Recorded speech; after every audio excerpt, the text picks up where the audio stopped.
Hindi ka talaga papawat? Ha? Gusto mo ipapulis kita? Ikaw tinamaan yung bata ng bote, ha? Alam mo, dapat nga ikaw yung papulis ko eh, kasi you're hurting me. Help! Tumigil ka na! Arturo, pabayaan mo na siya. Siguro ang gusto mo talaga eh, panoorin kung paano kami magsumpaan ni Arturo sa isa't isa, no? Pwes, mamatay ka sa inggit.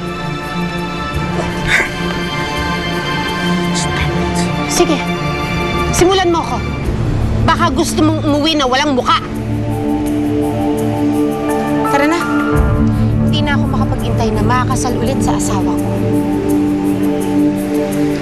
Excuse me. Hindi pa tayo tapos, Mira.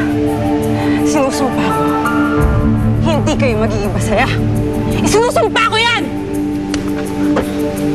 Ngayon, tapos ka na. Tara na.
Akala ko naman kung anong emergency.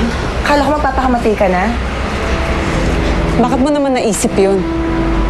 Danica, nasa ganong level ka na kaya ng kabaliwan. Bakit? Anong gusto mong maging reaksyon ko? Tanggapin ko na lang para okay lang? Danica, pwede ba tantanan mo na si Kuya? Alam mo naman na ikaw talaga gusto ko for him, di ba? Pero, Danica, wala na. Isuko mo na siya. Talo ka na. Look, he married that bitch again. Ano pa ba ipagsabihin nun?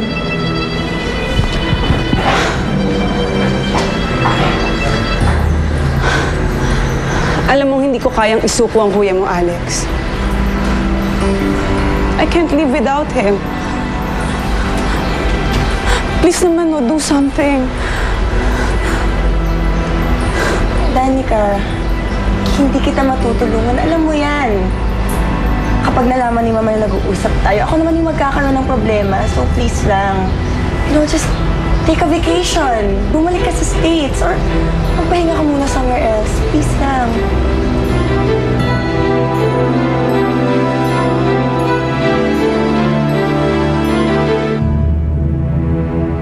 Nanguna na naman ang mga